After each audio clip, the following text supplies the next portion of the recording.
যুবকের রহস্য মৃত্যু ঘিরে উত্তাল, তারপর অভিযুক্ত জামিন নিয়ে উত্তাল এলাকা। জামিন মিললেও স্থানীয়দের বয়কটের মুখে অভিযুক্তর পরিবার। পুলিশের অতি সক্রিয়তার বিরুদ্ধে সরব বাসিন্দারা, উত্তপ্ত এলাকা। এদিকে 15 বার হয়ে 16য় পদার্পণ। মহাসমারোহে জন্মদিন উদযাপন করলেন বজবজের বিবিআইটি কর্তৃপক্ষ। সম্বর্ধিত অতিথিরা। আসবো বিস্তারিত খবরে।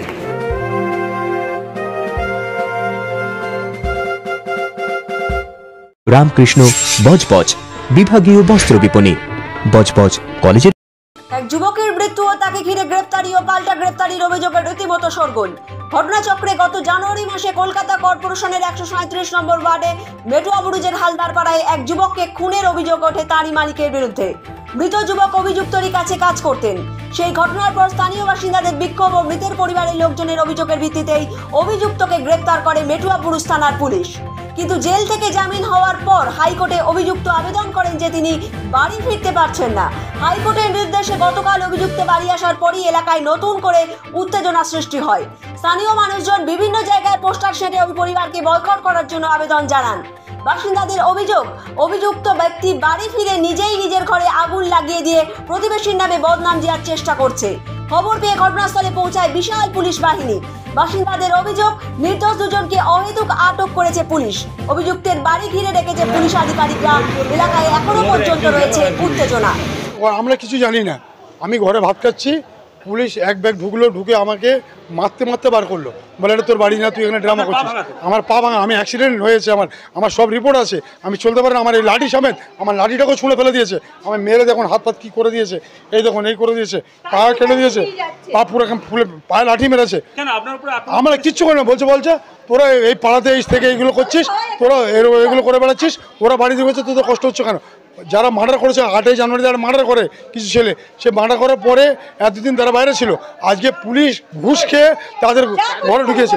না ওখানে বলবো না, পুলিশ নিজে ঘুষ খেয়ে পুলিশ আপনার হাইকোর্টে ওরা আমাদের পাড়ার নামে কেস করে, ছেলেদের নামে 19 জনের নামে কেস করে।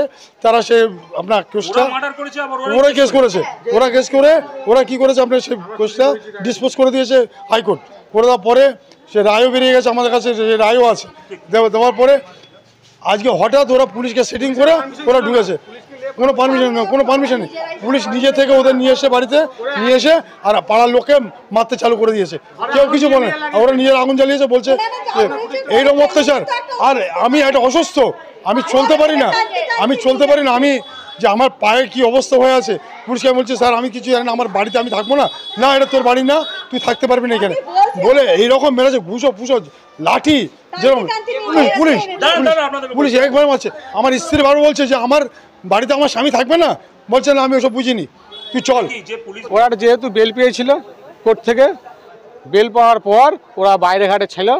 থাকার পর হাইকোর্টে ওরা কেস করে 19 জনাকে কেস করার পর কোর্টে একটা রায় বেরোয় কিন্তু রায়ে রেখা ছিল ওরা ঢুকতে পারে নিজে, হয়তো কিন্তু প্রশাসনের দায়িত্ব নিয়েই যে ঢুকতে হবে। কিন্তু আজকে ওরা ঢুকেছে, প্রশাসন নিয়ে আমাদের কাছে প্রমাণ আছে। তার সত্ত্বেও ঢুকে ওরা নিজে আগুন লাগিয়ে পুলিশকে দিয়ে গরম করে ছেলেদেরকে ওনাকে মার করেছে, দুজনকে তুলিয়েছে এবং আব্দুল বাড়িকে তার ঘরে ভাঙচুর করে পুলিশ ধাক্কাধুক্কি করে তাকে মারধর করেছে। তার ভাইকে এবং নিয়ে যাচ্ছিল ওখানে হালদাপাড়া মসজিদ আছে, মসজিদ থেকে কিছু ছেলেরা ওকে টেনে বার করে নিয়ে আছে। আগুন যাদের ঘরে আসামিরা নিয়ে ঢুকেছে, ঘরে নিয়ে আগুন লাগেছে, তার প্রমাণ আপনারা দিয়ে দিচ্ছি আমরা। এর ভেতরে রহমান ভাইকে চিনি, আমাদেরকে থানায় নিয়ে গিয়েছিল। কাল পরশুদিন আমাদের থানায় রেখেছিল, আমরা সব দিয়েছি। এতে আমরা কোনো জড়িত নেই। আমরা যদি পুলিশ দেখিয়ে দিতে পারে ওই জায়গায় যে আমরা গিয়েছিলাম 19 জনা, তাহলে আমরা নিজে স্যালেন্ডার হব। আর যদি না পুলিশ না দেখাতে পারলে পুলিশরা কি করবে? আমাদের এখন 2-3-4 জনা গেছে, 10 জনা, আর একজনকে আমরা ছিনিয়ে নিয়েছি। ছেলের চাচাকে নিয়ে গেছে পুলিশ। গতকাল বিভিন্ন অনুষ্ঠানের মধ্য দিয়ে পালিত হলো বিবিআইটির 15তম জন্মবার্ষিকী। বজবজে বুইতার মতো অত্যন্ত গ্রাম্য অঞ্চলে গড়ে ওঠা বিবিআইটি ইঞ্জিনিয়ারিং কলেজ 2009 সাল থেকে তার পথ চলা শুরু করে। ক্যাম্পাসের সঙ্গে বেড়েছে শিক্ষকের সংখ্যাও। প্রায় 100 জন প্রফেসর নিয়ে 4000-এর অধিক ছাত্রছাত্রীদের কাছে এক প্রেরণা হয়ে উঠেছে। ছাত্র আবাসন থেকে খেলার মাঠ বা সুইমিং পুল সবকিছুরই ব্যবস্থা করেছেন কর্তৃপক্ষ। এই প্রতিষ্ঠানকে বিশ্ববিদ্যালয়ের রূপ দেওয়ার আকাঙ্ক্ষার কথা জানিয়ে এদিন বিভিন্ন অতিথিদের সম্বর্ধনা প্রদান করেন কলেজ কর্তৃপক্ষ। অনুষ্ঠানে উপস্থিত ছিলেন কলেজের কর্ণধার জগন্নাথ গুপ্তা সহ জিপসের চেয়ারম্যান কে গুপ্তা ও ম্যানেজিং ডিরেক্টর বলরাম গুপ্তা। এছাড়াও এলাকার বিভিন্ন বিশিষ্ট অতিথিদের সমন্বয়ে অনুষ্ঠানটি সার্থক হয়ে ওঠে। আজকের দিনেই কলেজের উদ্বোধন স্টার্ট সেই জন্য আজকে ওর জন্য কি 3.5 থেকে 4-এর মধ্যে আমাদের ছাত্র প্রফেসররা ধরে 100-এর উপরে এই দিনে বাস আমাদের উদ্দেশ্য হচ্ছে কি ভালো পড়াশোনা, ভালো ফ্যাকাল্টি রাখা, ভালো আমাদের কোয়ালিটি করা, তারপরে আপনার ইউনিভার্সিটি আমরা চেষ্টা করছি যাতে ডিগ্রি বললাম তো कि একটা আমরা ইউনিভার্সিটি করতে যাচ্ছি। अच्छा एडमिशन करने जा रहे हैं। अच्छा तो अभी बिल्डिंग होगा, इसके बाद में ये तो विधानसभा से पास होता है ना। अच्छा तो ये कम से कम तो 1.5 साल लगेगा कम से कम मिनिमम। আমাদের বজবজে ভালো ভালো স্কুল ছিল না, ছিল দু একটা ছোটো ছিল। বজবজের মানুষের খুব কষ্ট ছিল এডুকেশনে, সবাইকে কলকাতা দৌড়াতে ম্যাক্সিমাম। আমারও বাচ্চারা কলকাতায় পড়েছে, আমি দেখেছি।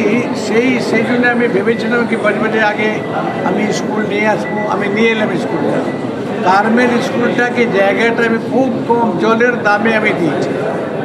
ওই জায়গাটা হচ্ছে 16 বিঘা জমির আমি দিয়েছি টোটাল, খুব কম পয়সার মধ্যে। নেপথ্যভাষী মৌসুমী আদকের সাথে মেটুয়া বুরুজ ও বজবজ থেকে ঋতিকা দাসের রিপোর্ট, বার্তা এখন। রামকৃষ্ণ বজবজ বিভাগীয় বস্ত্র বিপণী, বজবজ কলেজের সামনে।